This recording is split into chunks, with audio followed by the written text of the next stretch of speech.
this presentation right now. This is Andrew Clare. He's doing the future of drones and the impact on Infosec. Thanks very much. All right. Thanks everyone for coming. I guess I'll get started here. A little bit of background on myself. I'm actually a PhD student right over here at MIT. I spent the past 6 years studying unmanned vehicles, both how we can actually advance the state of autonomy of these vehicles and also the human interactions that happen when a person is actually controlling these vehicles. And so, frankly, I am not knowledgeable at all about information security. But what I'm here today to talk about is where we're going with unmanned vehicles in the future. And then perhaps at the end have a little bit of a discussion about what the impact of this will be on both our information security needs as the users and developers of these systems, as well as potential threats, honestly, that will be important for all of you to deal with in the future in your domain. So a little bit of a quick overview, like I said. I'm going to start, and kind of bear with me for a little bit, because I really want to explain to you what these vehicles are capable of today, what we've been doing in the research community to try and advance the capabilities of these vehicles, where we're going in the future. And at the end, I'll try to wrap it back into what might be important to you in terms of information security needs and the implications of that. So, a lot of you may think of drones, that term in the media, as primarily for a military use. But I'm here today to convince you that around the world right now, there are a tremendous number of uses of these vehicles. And that's coming to America in the near future. In the next 2 to 3 years, the FAA is working to start to integrate unmanned vehicles into the national airspace. And we're going to see a lot more of these vehicles in our domain. So this actually happened 2 weeks ago. In Canada, there was a driver who actually had a rollover. His vehicle was mentally, basically had a concussion and couldn't actually find his way after he got out of the vehicle. He basically got lost out in the wilderness. And the rescue services up there were actually able to use a small unmanned vehicle to actually search for and find this person before he froze from hypothermia. Just one example there. In Afghanistan right now, our military is using unmanned vehicles to deliver cargo, to actually keep our pilots out of harm's way for the simple job of simply delivering packages. In Japan right now, they're actually doing most of their crop dusting by unmanned helicopter. Crop dusting is a very dirty job. It's not safe for the person who's actually on board to be actually breathing in those chemicals. And so this is one thing that we could also potentially see coming to the United States very soon as well. Tracking weather. NASA is actually currently using unmanned vehicles for tracking hurricane systems, actually flying into weather patterns that are not safe for human pilots to fly into. Google actually just started funding anti-poaching efforts in Nepal and India. So they're actually using small unmanned vehicles to actually find and track poachers and try to intervene before they actually attack some of the animals. Obviously, we have a pirate issue going on off the Somali coast. That's where we see a lot of unmanned vehicle activity as well. The nuclear disaster in Japan, we saw small unmanned vehicles being used to actually go into a radiation area, monitor the radiation, see what was going on, help with the recovery effort there.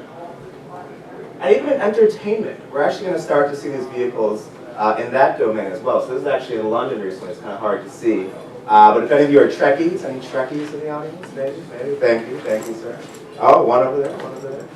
They actually did an advertisement for the new Star Trek movie using a fleet of small unmanned vehicles to make the Star Trek logo in the sky. Journalists are starting to use these vehicles. So this is an example of a protest in Moscow that happened recently. And so you have some journalists here flying these vehicles up there to be able to get cheaply a view of what's going on in these protests. And finally, we also have scientists here in America already using these vehicles to study wildlife in ways that are not disruptive to those animals, and also to try and get a good count of those animals. So this is actually a very informative article, so I thought I would highlight some of the things that came out of this article. The Interior Department has a high demand for these vehicles right now. And the problem is a lack of trained pilots, essentially. It's actually holding back the use of these vehicles. He sees them as a safer alternative. He actually has some stories in here about a biologist and a pilot who died doing a survey of salmon just because their helicopter crashed. So why can't that be done by an unmanned vehicle? They can be flown in less than ideal weather. in areas such as volcanoes, where we may not actually want to venture with piloted vehicle. And generally right now it takes 2 or more people per vehicle to actually fly these vehicles. But what we're doing in our research is trying to actually lower the number of people necessary per vehicle. Okay, so that's what we're currently doing. Let's talk about what we're doing in the research community to advance it. And I'm not trying to do this to scare you, although I think this is a generally paranoid crowd when you talk about information security experts. But I also want you to know where we're going in the future, so that you can actually start to think about the implications for your work. So this is actually my lab advisor. She is a former fighter pilot in the Navy. Her name is Missy Cummings. She actually wrote a book about her experience. And about 15 or 20 years ago, she actually quit being a pilot in the Navy because she saw that her F-18 aircraft could land on an aircraft carrier better than she could. And so she sort of saw the writing on the wall and said to herself, I need to go back into research and start talking about these unmanned vehicles. So right now she's a professor here at MIT, and I've worked with her for the past 6 years researching unmanned vehicles. And actually just this week was the very first unmanned vehicle flying off of an aircraft carrier. So I think she sort of saw 15 or 20 years ago what was coming and got some more job security, as the last speaker just spoke about. So this is our lab. Feel free to check out our lab website. We do a lot of work on the interactions between people and different autonomous systems. So whether it's military systems, air traffic control, nuclear power plants, very mission critical activities where you have potentially a person supervising a very highly automated system. That's what we work on. So this is where we're going, folks. Maybe it's a little scary to all of you, but this is the vision of all of us who do autonomy research. Where we're going to have all these vehicles all networked to each other, talking to each other. And this is potentially for military operations, but I just showed you how many different types of domestic commercial applications are going to be coming as well. But this is what it actually looks like right now to the operators who use these vehicles. So a lot of you may be computer scientists and maybe in the user experience field. That whole user experience revolution has not come to the unmanned vehicle realm. We haven't figured out very well how to make systems that are usable and easy for people to actually interact with. So a lot of what we do is trying to make it easier for these folks to actually control these vehicles. Right now they use one of these, a little hand controller to actually fly them. But we actually said, why couldn't we actually do this with a smartphone?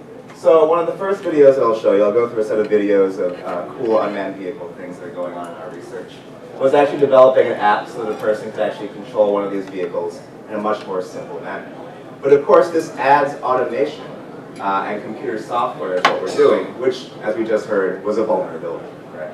And so what I'm going to show you is how we're advancing autonomy, but also potentially adding vulnerability to these systems. My research personally is on multi-vehicle control. So if you could have actually a fleet of these vehicles doing some kind of search, for example, that person was lost in Canada, they could have found him a lot faster if they had multiple vehicles in the air, actually coordinating the search process. And actually we've demonstrated this outdoors as well, so it's not just all in nice indoor controlled environments. We actually have multiple vehicles collaborating with each other for some kind of search and rescue type operation. You can see here one vehicle searching for a ground target, sending imagery back to a person. All highly automated in that the vehicles are actually working with each other, 2 vehicles to actually do the search. So that's all good and fine, and a lot of you may be saying, oh, okay, we're pretty safe right now because this is all in high altitude, outdoors, GPS-based environments. Well, actually, our friends over at Seasalt here at MIT are saying, oh, we don't need GPS anymore. What if we actually have these vehicles flying around indoors in GPS-denied environments, making their own maps of the environment, flying in through windows to actually do their own activities such as that? And so you're still probably thinking to yourself, oh, that's still not that bad. It's just this little quad rotor. I could probably like knock it out with, I could just hit it with my own hand. Well, now our friends at Seasalt found a way to make fast, fixed-wing aircraft that can do rapid mapping of their environment and actually fly around in completely unmapped environments such as a parking garage at rapid speeds. And so you're still probably saying to yourself, oh, this isn't that bad yet. I can still see this thing. I know it's coming. I know if it's trying to infiltrate my building or something like that. It could help me find my car. It could help you find your car, actually, if you lost it in the parking garage. In about a half hour. It could be. So how about a UAV that can actually fly and perch on a building and actually stay there until it needs to be used for some use, or maybe to do some surveillance, without having to use any of the power to be flying that entire time? This is a group out of Stanford who did that research. And then DARPA actually came and said, no, those are all too big. We need to miniaturize everything that you're working on. So they created a hand-sized hummingbird type UAV that could fly like that, fly in through your window, come into your office, maybe plug in a little bit USB key into your computer, and cause some havoc in your system, right? And that was still too big. So our friends up at Harvard said, why can't we make one that's quarter-sized and can actually fly and do maneuvers? Not quite sure what they'll do with this yet, but you can imagine putting some sensors on there to both do some surveillance or some, let's say, logging into your network, examples like that. Okay, so that's my scaring you videos of what we're trying to do. Basically, our job as researchers is to make these things reality, make all the things that we used to think of as science fiction start to come true in reality. But where are we actually going? I'm sure all of you have heard about Google cars, right? So I view that as a type of unmanned vehicle. They're using the same kind of autonomy that we're developing for aircraft and putting it on cars. So we're going to have definitely driverless cars in the near future. We're going to have for fire, urban search and rescue applications, firefighting applications, we're going to start to have robotic vehicles that can do that very soon. My advisor actually in the Office of Naval Research are building an autonomous helicopter that can do medical evacuation of soldiers in a battle zone, or dropping off cargo completely autonomously. And we're also going to have it in manufacturing, right? So we no longer need people driving around carts to move things around in a manufacturing plant. And we can actually start to help people with some of the more routine activities that they do on a manufacturing line with robots such as Baxter, which came from a local company founded by Rodney Brooks.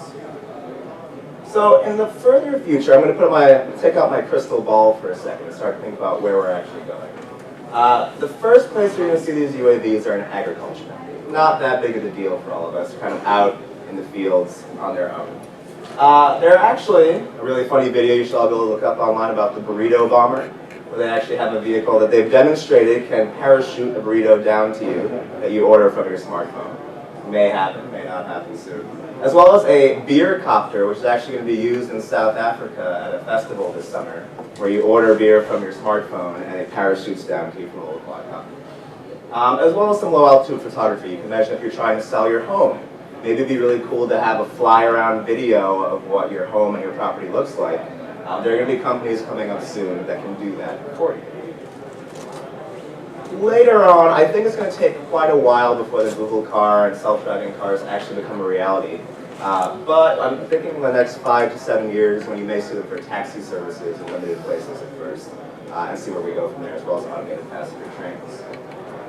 10 plus years before we ever get anything large and automated flying in our sky, because the FAA is really holding back regulation right now to try and keep us from going there too quickly. I think that's the right thing to do for safety reasons, but it's going to take quite a while before we actually get there. Please. What about battle zones? Battle zones? So right now, I mean, we are using UAVs. They're very not automated whatsoever. They're very remotely piloted, teleoperation. The military wants to get to the point where we're using more and more automation for flying. I think there's a lot of resistance. I think it's good resistance to having automated decision-making on board that autonomy, on board those aircraft, but we're moving in that direction. I meant specifically about the cargo delivery. That seems Cargo like delivery? a very desirable thing for the military. Oh yeah, yeah. So like I said right now, there is a vehicle that's doing cargo delivery in Afghanistan that are UAVs. It's not necessarily highly automated, but it certainly is what they're doing right now, and they're moving in that direction. And in 20 plus years, there's actually a company local here in Boston called Terrafugia that's working on personal flying cars for you. So if you guys want to be like the Jetsons one day and actually have your personal flying car, it's coming, slowly, but it's coming. As well as one day, you may pay $20 to fly from here to California on an unpiloted commercial aircraft. And I always like to ask people, what price point would it have to get down to before you would get on an unpiloted commercial aircraft? And especially among my generation, they're like, oh, anything cheap, I'll do it. When I asked my grandma about that, she says never, right? So we're seeing this generational shift where eventually it's going to happen. Someone is going to found the first unpiloted commercial airline. So this is actually more important to you. Just regarding unmanned commercial airlines, how much control in just commercial airlines today, how much of the piloting is controlled by software? Yep. So when you get on an Airbus airplane, it is capable of taking off, cruising, and landing with zero pilot input at this point. And for the vast majority of the flying that we do, the pilot is simply a supervisor of a highly automated system. It's a matter of whether the pilot chooses or not to use that automation, but it's certainly there right now. Good question. So this is probably more important to all of you, which is what does this mean for ethical, legal, and information security in your field? So the first question that a lot of us have is we're developing complex automation. Part of my job is to actually code some of that automation right now as a researcher. Frankly, we don't think much about how robust or how secure or how safe or how certified this automation is in the research community. But when we actually start to put this in the field, this is going to be a huge problem for us. And I think that your field has thought a lot about how you certify complex, let's say, web-based automation. And that's some of the information that we're going to need. Some of those techniques for certification are things that we're going to need very soon. When you talk about ethics, responsibility, and liability, let's just take the Google car for a second. When something goes wrong, when the first accident happens with your self-driving car, who is actually responsible for the action of that self-driving car? Was it the operator who was literally sleeping at the wheel because that's what we thought we could do nowadays? Was it the computer on board your self-driving car who was responsible? Was it Google themselves or your company who helped build that automation? Or was it literally the engineer who at some point programmed that automation is now going to be legally liable when something happens with that self-driving car? These are sort of the questions that we're starting to ask. A lot of lawyers are getting very heavily involved right now to figure out these questions. And there are also going to be questions for us in our aerial unmanned vehicles as well. And then privacy. Obviously, privacy is a large concern when it comes to these kinds of vehicles. This is a recent article that I just saw online the other day, actually, that a person was flying one of these little quadrotors around and basically said, it's my legal right to fly this around and take pictures of you and your beautiful wife sitting outside. And you can't stop. And so really right now, there's no legal framework in place for privacy with these vehicles, and I think this is a huge concern. And of course, the fashion industry is getting involved, and they're making anti-drone wear that you can buy for $2,000 right now. If you want to hide from infrared cameras, feel free to go online and buy these right now. And so I'm going to put this up here because, like I said, I am not an information security professional whatsoever. But I wanted to have an open discussion with all of you about these issues that I think are problems for us, both in terms of the security of our vehicles, right? So GPS spoofing has already happened. We believe it has already happened with an actual unmanned vehicle over Iran for them to actually take one of our vehicles. Also, a group out of Texas has demonstrated that they were able to actually essentially take over a Department of Homeland Security drone that was flying and doing surveillance on the border down there. They actually demonstrated that they could, in fact, hack their control system. When we talk about supply chain security, right? So these vehicles are being manufactured somewhere, and securing them along that entire supply chain is a problem that we need to also figure out. Actually, when the last speaker talked about Bluetooth connection in his car, some GM cars actually have Bluetooth connection from the brakes. Literally, your foot pedal to the actual brakes is a Bluetooth connection. And so let's talk about that as a vulnerability for cars as well. When we talk about interaction between regular cars and these unmanned vehicles, and airplanes, regularly piloted airplanes versus unmanned airplanes, that is a big problem that we're going to have. So then that's sort of the safety aspect of information security where we're going to need help. But then there's also the sort of defensive information security. So how do you, as an information security professional, do counter surveillance against a small micro UAV that can actually fly in your window and do something to your system? How do you actually protect your data when you actually have all these images that are being taken by all these different cameras and sensors? And generally, and I think the last speaker hit on this as well, if we start to rely on these automated systems for our farming, for our search and rescue operations, for our cargo delivery. If UPS and FedEx all of a sudden move to an entirely automated delivery system for delivering your packages, how much are we beginning to rely on automation when we're not yet there in terms of securing our systems? That's all I really have. I really wanted to open up the floor and see what you all thought. I have business cards later. About these issues, whether you have thoughts on them, whether this seems like an impending problem for the information security community, or if it doesn't. I open the floor. If anyone has a thought on that. Please. Actually, I have another question to add to it. Maybe you can shed some light given the research we've done. Is there a precedent for this, what seems like a dramatic change in technology, the coming of automation in an area that really didn't have automation before? Is there a precedent in history for something similar to this that had an effect on us that might shed some light on what's coming? That's a good question. I mean, you look at things like, specifically within the aviation domain, when we moved from manual control links to fly-by-wire aircraft, right? So all of a sudden we embedded a computer system in the airplane such that when I move the control column, it's no longer physically connected to my elevator or my aileron. That scared a lot of pilots for a while. They literally had to build trust in that computer that it was going to do what they needed to do at high speed so that they didn't die. But that worked. People eventually got past that, realized the benefits of it, and they were always closed systems, such that those computers were not connected to the internet or anything like that. This is a little bit different, right? I mean, this we're talking about literally networking all of these vehicles, probably over some kind of Bluetooth or internet-like connection. But I think it exposed us to a lot of different issues that we haven't dealt with before. So I don't know if there's a clear precedent, but you could draw some analogies. That's a great point. Are there any developments on regulatory aspects? So regulation, like I said, the only regulation that's come out, in the United States at least, is that about a year ago they passed an FAA Reauthorization Act that said that the FAA is required to attempt to integrate unmanned vehicles into the National Airspace System by 2015. The problem with that regulation is that they didn't necessarily define what an unmanned vehicle even was. They didn't define what integration meant. And so there's a lot of ambiguity right there as to what that actually means for the unmanned vehicle domain. And there's a lot of open questions that still need to be answered, especially about privacy. I think that a lot of local communities are starting to pass some laws about unmanned vehicles and drones and what's allowed and what's not allowed, but there's no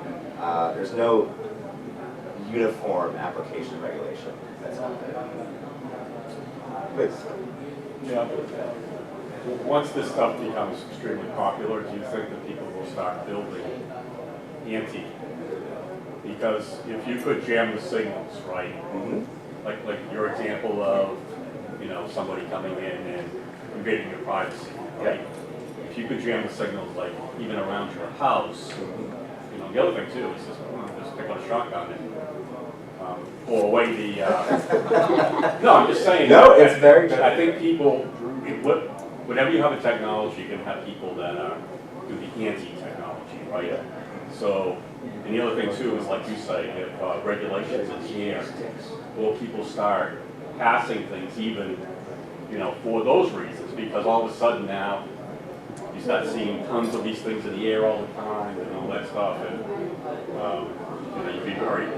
I'm saying you could go after the communication links and those sort of things. No, I completely. Because that technology already exists, jamming technology, right? Probably expensive. Important point of illegal as well. You think about cell phones, as annoying as they are, it is a punishable, I think a rather dramatically punishable if you jam. You mean on, okay, yeah. If you jam on frequent. And they also don't want you putting them on in airplanes too, right? Yeah, I mean, I think you guys have a great point. I think, like I said, the legal system has not caught up yet to where we've taken the technology. I do think that people are certainly going to start to develop anti-defensive technologies against these. I think that the information security community needs to think about sort of defensive measures against these as well. But also on sort of our side, right? So how do we, the large military contractors, they have very dedicated security teams that are working on securing these connections. But my friend is trying to develop a startup to make these small UAVs that can help farmers in Armenia, his hometown, his home country. And he doesn't have a dedicated security team that's going to help him secure the control link for his vehicle. And so I think that we're going to need assistance in terms of protecting our assets and our vehicles and the people who are working around them. But there's sort of going to be a fight on both sides. I completely agree with that. Actually, sir, please. Yeah, my experiences has typically showed that once this stuff starts becoming normally out there and we're all exposed to it at some level, it's going to be about 10 years later before any serious security is actually done correctly. Oh, yeah. That seems to be about the going pace on that. I mean, like one of the things, the Bluetooth connection between the brakes. There's a lot of high-end expensive cars where a lot of those technologies are in place that control large portions of vehicles. I knew a number of guys that did some research on a lot of these type of technologies being tied into all of this stuff, and they found out that generally all the high-end vehicles have a large amount of Bluetooth controls where you can gain access. One example was one of their experiments, they detonated an airbag on a BMW remotely. As an example, they also found out when I was with them in Norway, they found out that all the major bus and tram systems were accessible via Bluetooth. And the technology that the set points and controls on most of these things were editable, but changeable remotely by anyone who wanted to attempt to do it. Yeah. So the thing comes in, you know, I mean, we're doing the right thing here. We're starting that discussion, but I don't necessarily know how many of us are going to actually be involved in making those decisions. A lot of times that may be at the drawing board where you're at yourself. You as the designer of the future need to take that into consideration, and that question has to be posed on the table for every, not just the big picture, you know, hey, we're unmanned vehicles, security, but each individual part of the components that make up that technology. This question of security has to be on the table for each one of those. If not, you implement these technology and you know, hey, we can control it with this device here, but programming it, setting it up, all the key components within the technology, can any individual want a piece of that be manipulated externally? And what kind of controls go into preventing that? I know guys that have looked, the same bunch of guys have looked into aircraft control systems to some extent. Now there is some physical activity, since you said it was a closed system, that has to be gained. And I know in some of their research they found out that some of those control systems could physically be gained within a cabin, people cabin. Yeah, that's surprising. Not all of them, but some of them that could affect the actual airplane. I mean, as we add, for example, entertainment systems, you know, we got on JetBlue and we can watch our direct TV right now. That has some link in some way to the cockpit. Yeah, the entertainment systems on the airplanes that I know of have been are separated from the primary controls on the system. Because I know of some people that have actually crashed those from the consoles on the back of their seats on certain types of planes. So it doesn't have any effect, but it does, you know, those systems are separated, which is one of the key things. Are these systems separated? Are they prevented from interacting from one system to the other? Do the general people have access to? Are we using, you know, the theoretical close range technology, Bluetooth, that I could attach to a half a mile with an antenna? Those are all great. Question. Obviously, your research is based on your viewpoint and the government's viewpoint, you know, who you're coordinating with, but are there other entities, other governments that are further along than us who are actually implementing some of this that you're aware of? Sure. I mean, if I go back to some of my earlier slides, so really Most of these examples are not from the United States, right? So when you look at where most of these are actually happening, a lot of other countries are quite a bit ahead of us in terms of implementation. When I think about the research, so the advanced research that's going on, I'd say that the vast majority of the best research is still occurring here in the United States. But in terms of getting experience with actually implementing these in the field, this is India, Japan, London, Moscow. These are other places around the world, Canadian forces that are actually using this. And so my answer is kind of twofold. I think other countries are getting more operational experience, but I think that the sort of advanced research is still mostly here. Please. I actually have some experience in this field. I had a team of UAV operators that worked for me in Iraq when I was there as senator. Pretty much what I see, what you're talking about here, is if you look at all of these examples that you've shown, you see the intense ability to be able to save money. And that's what you're going to see from all these commercial entities in the United States is once they kind of come to a realization of the capabilities and then, they buy a team of folks that kind of understands it, then they don't have to deal with it that closely. But then they realize the cost savings. That's usually pretty significant, especially when you're talking about, a couple presentations ago, we talked about what's the value of human life, and in this case, you're talking about that right here. Fukushima, search and rescue operations, disaster relief operations, all those things where you're not quite ready to put humans in there, but you're more than willing to throw technology in there. So I think that's the fundamental driver is the cost savings. And I think once the private corporations here in the United States start seeing more of that, you're going to see this move a lot faster. But I did want to add one additional thing about where should the security community get involved. And if you see over the last year, the United States Navy's put out some pretty significant papers about combining electronic warfare and cyber warfare. So I'm sorry, I don't like the terms. But UAVs are being looked at a lot as a way to get into networks, not via flying in the window, plugging in a USB, but through the electromagnetic spectrum. So as a security community, if you're not thinking about how to protect your network from threats that aren't coming in through your wires, through an electronic spectrum, whether or not you have any sort of Bluetooth or other radio antennas, that would be the next place that I would be looking to protect your network from. So you need to look at that approach. And UAVs is one way that you're going to be able to do that, is to be able to park them right outside your window and then shoot whatever sort of electromagnetic energy over whatever frequency spectrum that you want to be able to get into that network. Or optical. Or optical.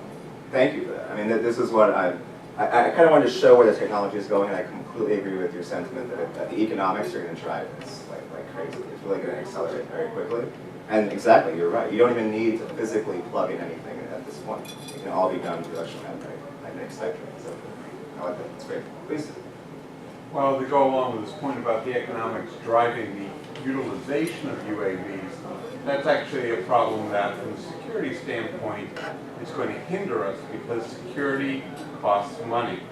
If you start increasing the cost of these devices, people aren't going to use them as much, or if they find they can use it, but cut a few corners, they will.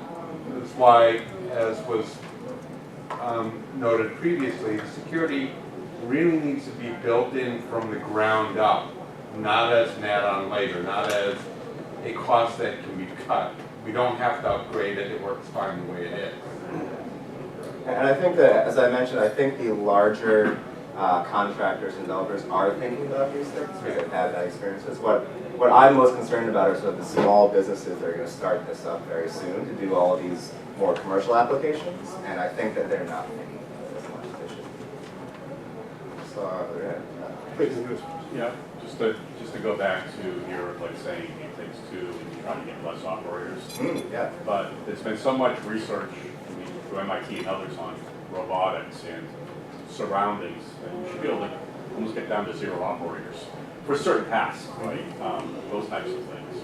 Yeah. Is that kind of stuff being looked at? Because obviously they can, try to look around at its surroundings and use the same robotics information that's been like, Certainly. So some of the slides that I showed earlier, if I can get it back. like when you were A lot of these are working autonomously. So this system that was flying through Windows has no person whatsoever actually involved. Okay. And so I think that that's where the research community is trying to go. A lot of our research is on higher level decision making in very uncertain command and control environments. And so I think you're still going to see an operator involved in those kind of more strategic level decisions. But something like crop dusting or basically just doing back and forth surveillance of a crop to see what state it's at can be completely automated. I completely agree with you on that. And that's the direction I would go. And way in the back, actually. No, someone back there. Okay. Please. Well, two questions. One was raised earlier about where the adoption is happening. And it's interesting to me that it's not happening in the U.S. as much as it is elsewhere. So why is that? And then tying into that, it appears that we're at a threshold between operator teleoperation and automation or autonomous. And what's going to push us? I have a feeling that's an important, obviously, is a very important threshold. So, a crop independent, not involved with a big city and lots of human life and et cetera. I could see that being adopted, obviously, sooner. The thing that's holding it back from wider adoption is safety and concerns about, the outcome of a mistake. And you said there have been some high, some notable ones or whatever. So what's holding back the U.S.? Is it lawsuits? Yeah, so I mean, I'll go back to my crystal ball slide for a second. So one of the main reasons why the United States hasn't seen commercial applications is our regulatory system. So this bill was just passed about a year ago, authorizing the FAA to start to look into the integration of it. But frankly, the national airspace in the United States is the most complex system in the world. We have the busiest airspace in the world right now with just all of our regular commercial and private general aviation aircraft. So that's one of the reasons why we're taking our time. When you look at places like Australia, who has the outback at their disposal to do testing in, they've done a lot more testing than we're capable of doing. When you look at our military, however, we do have the most advanced and the best unmanned vehicle technology because they're able to use controlled airspace to actually do their testing. So the differences between sort of the commercial private applications versus the military applications in terms of comparing us to the rest of the world. In terms of your question about automation, I agree with you that we're trying, and basically our lab is trying to figure out what are the appropriate places to have some kind of what we call human supervisory control, where you're not necessarily directly stick and rudder flying the aircraft, but there's still a human in the loop involved in the control process, versus what are the applications where it really truly could be completely automated. And we are looking at those questions. And I completely agree with you that figuring out that allocation between those two is a very important question for us. Please, sir. I know that the National Highway Traffic Safety Administration came out this week, I think, and told Congress that it wants money to be doing more research into cybersecurity for not autonomous vehicles, but sort of the accident avoidance and the sort of electronic vehicles. So you mentioned the Bluetooth tire sensors and all the different, so the systems on automobiles are becoming significantly interconnected and complex that it's unclear whether they're vulnerable to attack, and if so, if the attack could be one that cause injury. Is there, my sense is that the ball sort of dropping between the outfielders at the federal government level, that it's not really clear who has oversight of these types of issues, and if there are regulations to be made, who should be making them? Is there a role for more government sort of oversight of how these features are implemented? Because my sense now is that a lot of these features are, a lot of the technology is feature-driven, but not necessarily with a lot of thought as to possible attack vectors or ways that these features might go wrong or die wrong. You bring up a lot of good points. So my understanding of the regulatory framework for automobiles is that it's all state by state. So for example, Nevada California, and I believe Florida are the only 3 states right now where you can legally test an autonomous car or a self-driving car, because those legislatures have chosen to do that to kind of bring some business to their state. I think at some point the federal government will have to get involved to sort of regulate this on a national level, but currently it's state by state. And I think that in terms of security, very few people are talking about that when it comes to self-driving cars. I think it's great that NHTSA is getting involved in that. My advisor actually just is putting out a policy paper on issues with self-driving cars. And one of the papers that she just cited said that, if, for example, in Austin, Texas, there are people using GPS jammers just because they want to. And while your personal GPS, when you're driving around in a car, will still be able to know close enough where you are to work, the high precision GPS necessary for a self-driving car won't be able to work, right? So how do you actually deal with that problem is something that people are starting to look into, but still at a very, very early stage. I think I have time for Yeah, one more question. maybe one more question. Sure. The coordination among various regulatory agencies, like let us say Terrafugia's case, it's a flying car as well it can run also. So they are using interoperable same kind of equipment like GPS or driving wheel kind of thing for both. So in terms of coordination between aviation regulatory agencies as well as like the state transportation agencies have to come together, understand the dynamics of such vehicles, understand the risks of that vehicle in totality rather than looking in isolation. Yeah, I mean, it's definitely a problem. I know the founder of Terrafugia. He's a PhD, former PhD student from MIT. And I mean, he has to separately work with the FAA and various state and federal automotive regulatory bodies. And they're not talking to each other at this point. And I completely agree with you at some point. Okay, thank you everyone. Yeah, thank you very much. Thank you very much.